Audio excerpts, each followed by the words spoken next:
Let's cut the crap. You ever look around your life and think, why does everything smell slightly like disappointment again? Same conversations, same letdowns, same emotional hangover. You might be stuck in what I call crap. Constantly repeating asinine patterns. And no emotional bubble baths, journaling, or positive affirmations that you stick on your bathroom mirror can clean up emotional stinky poop. Until you're willing to name it, face it, and flush it. So today we're cutting the crap, lovingly, humorously, and honestly. Because healing doesn't have to be heavy. But living with unprocessed crap, that's exhausting and painful. So let's start. Here's why your life might feel like a rerun from 1983. If your life keeps circling the same emotional drain, it might be time to stop swirling and flush. We all have emotional reruns. You think you've grown, but here you are. New person, same arguments. Different job, same resentments. New friends, same drama. It isn't random. It's crap. Patterns we repeat when we're not conscious of our inner world. I've lived it in my own marriage. We've been married for 36 years. We've always loved each other, but we haven't always been able to communicate the way that makes a marriage thrive. There were times around year 10, I kept thinking, why can't he just make me happy? Spoiler alert, that's not his job. We were raising a child, running a business, juggling real life, and underneath it all, I kept waiting for him to understand what I needed without ever actually saying it out loud. Crap. Constantly repeating asinine patterns. We were stuck in loops that looked like love, but felt like loneliness. And the truth is, you can love someone so deeply, but still be knee-deep in misunderstanding. So how does crap get installed? You didn't choose these patterns, but you are the one repeating them. Crap is rarely conscious. It gets programmed early. Somewhere along the line, you picked up these kind of rules. Be quiet equals stay out of trouble. Keep everyone happy equals don't get left behind. Hide your needs equals avoid disappointment. And play small equals stay safe. And before you know it, you're carrying around a bunch of outdated programming, kind of like holding on to that old clunky toilet that just doesn't flush right anymore. It's not your fault.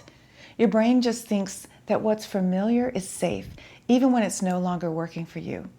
So it's time to let go of the old patterns. Flush the old pattern, make room for something new and healthier. So when something healthy shows up, you're like, wait, where's the chaos? Where's the emotional landmine? This feels suspiciously peaceful. But if all you've ever known is dysfunction, peace can feel like a red flag.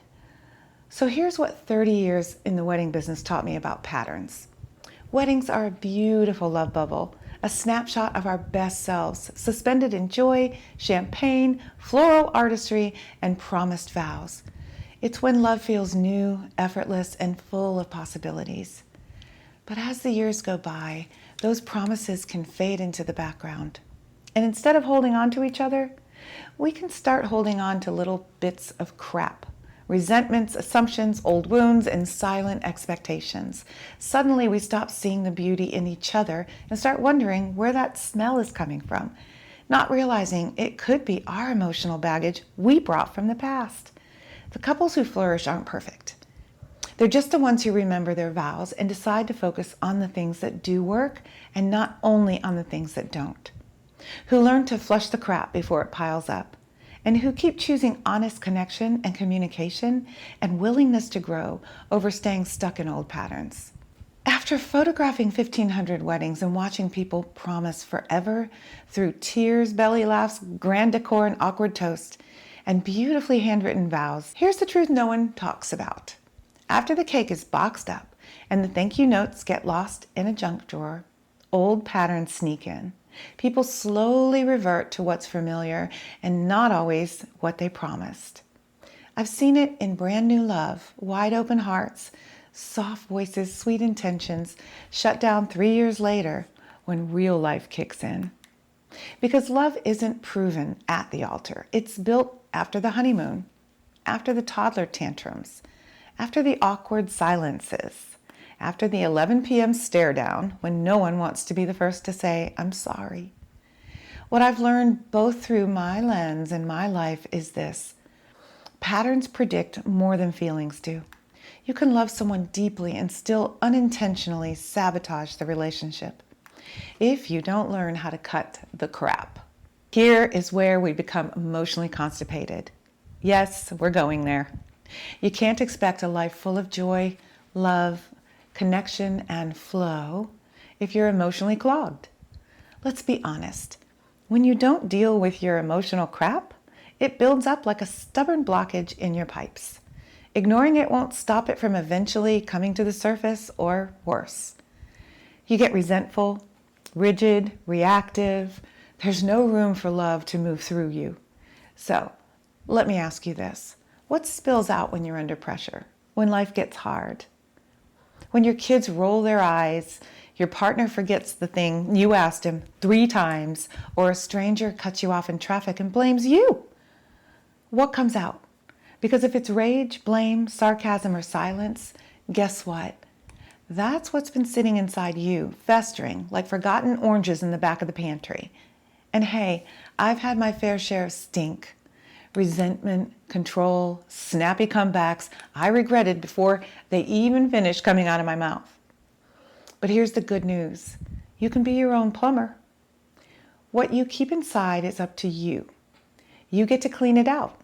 You get to swap out that old crap, the judgment, the bitterness, the fear, the predictions, and refill your bubble with things that actually smell good, like compassion, patience, playfulness, and love without the set of instructions. So the next time someone squeezes you, ask yourself, did I just infuse the room with emotional sewage, or did I float a love bubble instead? Because what comes out is always what's been inside. And the good stuff, that's a choice you can start making right now. Changing the old patterns begins with the willingness to see things differently. If what's inside is old hurt, resentment, self-doubt, or fear, then guess what everyone gets a whiff of? Stinky emotional poo. You can't hold on to unprocessed fear and expect to smell like roses. It's like trying to cover up everything with a spritz of poo-pourri. Sometimes you just have to flush the old fears away and move on, even if it's scary, or if you feel like you're not in control. Because control is a big fat lie. Something's in control. What is it? Love or crap? Trying to find true love while holding on to old emotional baggage is like ignoring that mystery container in the back of your fridge. You know it's there, and the minute you open it, the smell is going to hit you hard. But once you toss it out, you finally make room for something fresh and tasty, just like letting go of that old baggage that makes space for love you truly deserve. So how do you actually cut the crap? I mean, awareness is great, but healing starts when you interrupt the pattern.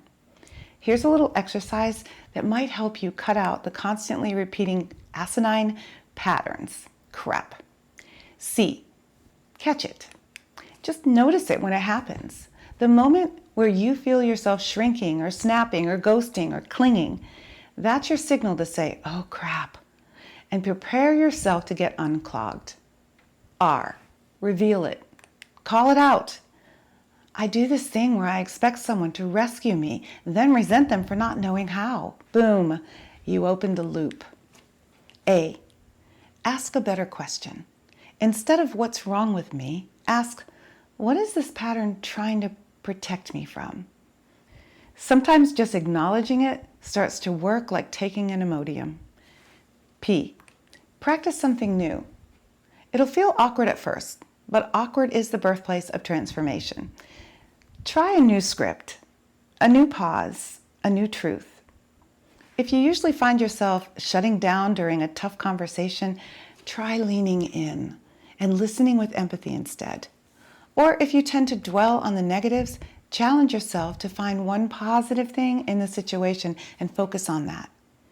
It's all about those small shifts that can make a big difference. Now, don't get me wrong. Pointing the finger inward doesn't mean giving a free pass to anyone else's nonsense. It's more like making sure we're not accidentally adding to the chaos ourselves. It's a bit like cleaning up our own yard first, and that doesn't mean that the neighbor's yard isn't a jungle, but at least you know where that mystery smell is coming from.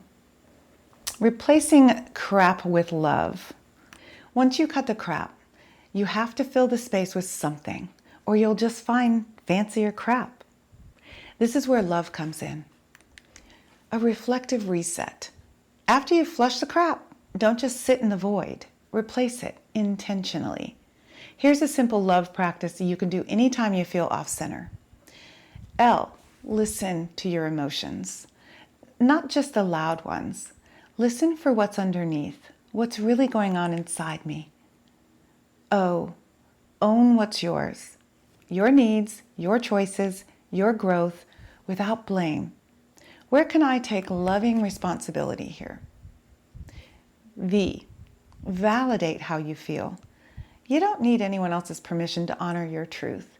It makes sense that I feel this way, and that's enough.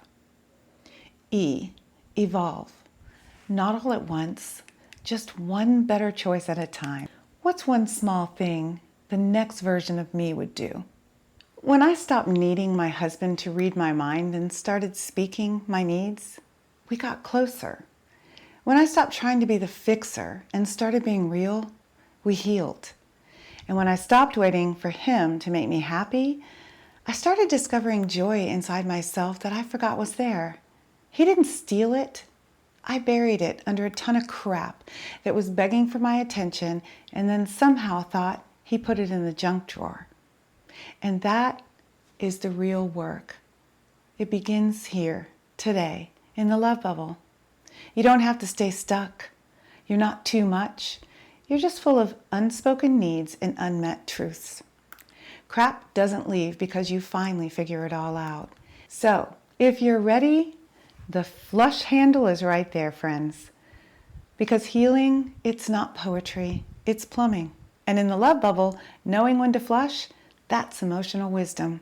So let's cut the crap and choose something softer, kinder, and more real. Let's learn to live in a love bubble where things smell a whole lot better. Because love can't flow when the pipes are clogged. Sometimes healing just starts with a really good flush. You deserve a life that smells like peace, not the past. So what's one pattern that you're ready to cut? Declare it, witness it, flush it, and comment it below. Let's talk about it. If any of this stirred anything in you, watch this next video. I think you're really going to like it.